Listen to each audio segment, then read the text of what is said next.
Yo, what up gamers? Jellofacey here, back with another video. Today I'm gonna tell you about how you have actually way more currency than you think you do. And the main point of this guide is to teach you about these items. This is the dump tab. I'll go through what this means later for those of you that are not sure. Basically, this is where I throw all my loot after I finish a map, and a big part of the loot you get from your maps are these tablets over here. And as you can see, I have not a lot. I actually just cleared out my inventory, but I bought a few just for this video. I have some of them magic, some of them normal, but for this guide I'm gonna show you a quick and easy way to get currency from these tablets. Now a lot of you will have way more than I do. And what you're gonna do now is you're just gonna grab a transmutation orb, gonna hit them with a transmute, and then go ahead and hit them with an augment to make sure they have the max amount of mods. As you can see here in my end shop, I've already a bunch of tablets set up and ready to sell. And normally, you know, when you price items, you gotta like use like Exile Exchange and check the prices of the mods and everything, and it's really annoying. You gotta wait for it to load, and you see the price is like 10 exalted, and then you're gonna put them up for 10 exalts or something like that, and that's really annoying. And because of how many tablets we have, that's basically impossible, right? Or it'll just take up a unreasonable amount of time. So what I'm doing is I'm not putting them in like one by one. I'm not price checking any of these. What I'm doing is I'm gonna use a method where, as you can see from my sale history, I've already sold a bunch. I start by listing them at 3 divines, and one of them actually sold. This was a max road map boss quantity, double quantity tablet basically, and it was max road, like everything was maximum. The implicit and the explicits were both the highest road you can get. I think 3 divines is a reasonable price for a very wealthy players. It's fair enough. Most tablets won't actually be worth 3 divines. They won't even be worth 1 divine. I think most of them are worth around like 20 to 30 exalts, with some of the better ones being 50, 60, as you can see here. I've already sold a bunch for like 100, 150, 1 divine, but the way I do this is that I basically price my tablets by the entire tab. Alright, I'm back. So the way I do this is I basically price the entire tab at a time, and the way I do this is I have all these tablets ready to be sold, and I will start them out at you know, maybe not 3 divine, but maybe I'll just start them out at 1 divine and slowly lower them. As you can see, what I'm doing now is I'm quickly listing all of them with a single click, and no, not a single click. I'm just quickly listing them, and the way I'm doing it is I'm using kind of like a mouse rebinding tool. You could call it like sort of like a macro, but not really. And some of you might be wondering, like, doesn't that break terms of service? Like, won't you get banned for using a macro? But no, and a lot of PoE players actually been using this method, I guess, since Path of Exile 1. We've been using it for years, and so far I don't know anyone who's gone banned from using it. Basically what we do is we set our mouse scroll wheel to left click. So typically when you have an item in your inventory and you want to move it from this panel to the other panel, you control and left click, but instead of doing that we use control and scroll wheel. This allows us to pick up items really quickly, like this, like just move our cursor over and pick up a bunch of stuff. And what I'm doing here is I'm using a slightly more complicated setup just for Ange, because her stash tabs do not allow you to set a price on the entire tab itself. As you can see, I've listed all of them at 45 exalt. What I do is I begin listing them at 3, drop them to 2, 1, 150 exalts, 99 exalts, 60, 45, and then eventually I drop them down to 30 exalts. So right now I can demonstrate how I lower the price quickly with this scroll wheel thing that I've set up. I pick all of them up from left to right. I pick up all of the items that are at 45. I want to lower the price now. I'm gonna scroll wheel down. It's gonna set them to be moved back in. These were 45 each. I'm gonna set them to 35 now. And what I have done here is I basically bound my scroll wheel up to the enter key on my keyboard. And this allows me to very quickly fill the stash tab with my tablets, you know. Typically you have to like, you know, control left click, click here, control left click, click here, or like, you know, press enter. But that's very time consuming, so what I have now is I just have this setup. I have no idea. Where I can just scroll, pick them all up. It's still pretty annoying to do, but until, you know, GGG updates the game, lets us set an entire price on the tab itself, we're gonna have to settle with this. I basically, you know, play for a while, and every now and then, after a few maps, like 2 to 3 maps, I come here and I adjust the prices again. Sometimes I'm lazy, sometimes I don't. But the thing about tablets is that they're always in demand. Players are always gonna need to use them. So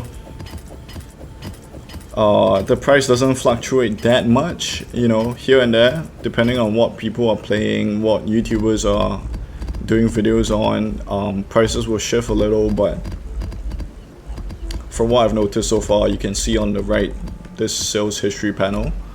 I think breach tablets are one of the more desirable ones, followed by virtual tablets. Is that a good price for that?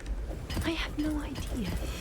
I don't think Delirium tablets are worth much, and I think the reason is that they're just not as desirable. Doing the mirrors are not as desirable as doing anointed maps, you know, where you have the emotions instilled onto those maps. Then you lose the modifiers from the Delirium mirror, if I'm not wrong. Alright, now I've adjusted the price for this entire tab as well. I'll do what I can to sell it for you. I'll just let it sit, and you know, eventually those that have reached the correct price point, they will sell. Those that haven't, I'll just lower them further, all the way down to, you know, 10x out or 9x out.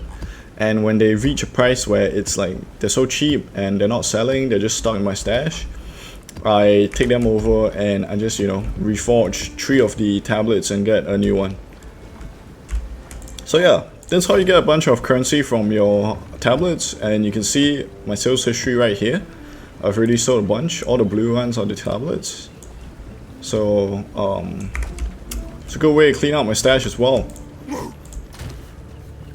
You know, this whole tab used to be full of stuff, but now it's just all the worthless unique tablets. So yeah, hope this was helpful, and for those of you who are interested in how I've set up my mouse to you know, pick up and drop items, let me just show you real quick.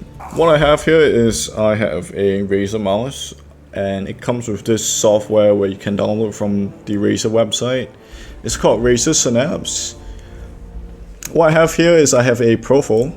I have 2 profiles actually, and I've bound this little button below my mouse wheel to cycle my profiles.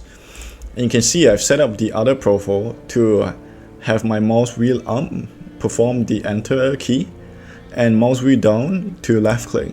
So all I do here is I click on scroll down, mouse function, change it to left click, scroll up, change it to keyboard function, navigation, and the enter key. Yeah.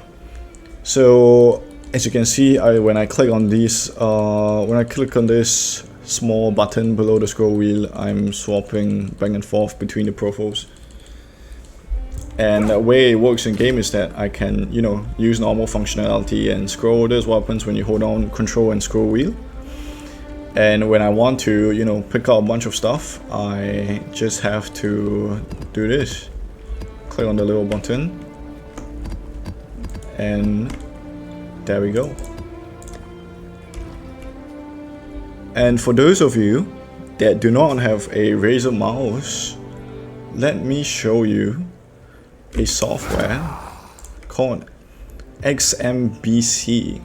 X mouse button control is what PoE 1 players have been using for years to allow themselves to scroll wheel down and click left click instead.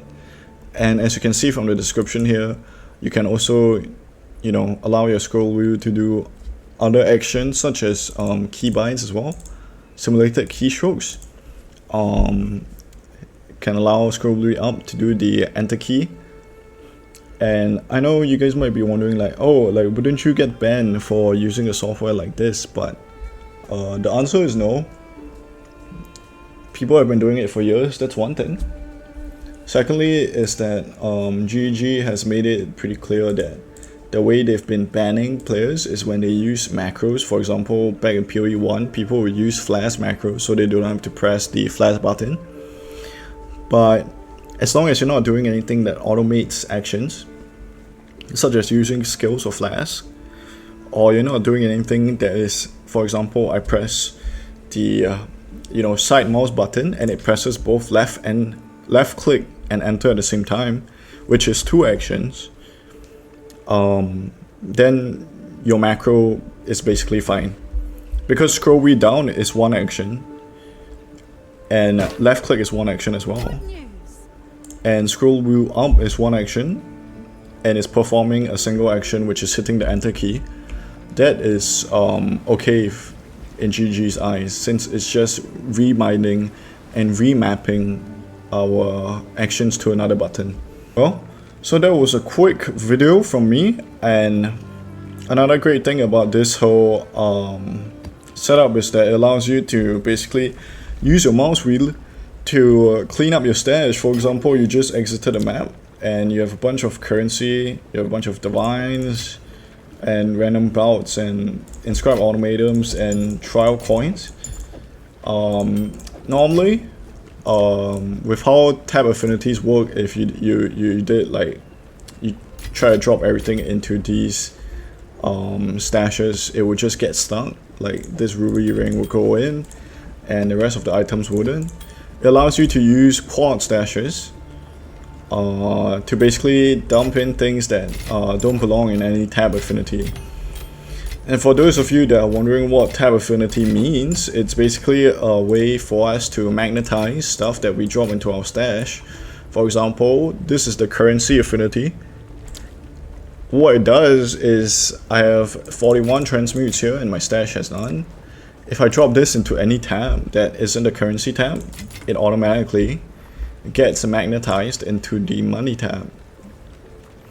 So setting up a bunch of these for like your delirium, your expeditions, your breaches, and your gems and whatnot, it allows you to use quad stashes, which are these huge ones, as like a trash can of sorts, where you can just throw in everything that you don't want to look at for now, and you can come to this later or never and clean it out when you feel like it, when you feel like doing a bit of crafting and shit. But honestly, I'm too lazy, so you know, that's why it looks like this. But yeah, pretty short video from me, and I really hope this helped you, especially the newer players. Let me know if you want to see more guides, and if this helped you, please leave a like, comment, subscribe. I'm trying to monetize my channel. I need 500 subscribers, we're almost there. And see you guys next time. Peace.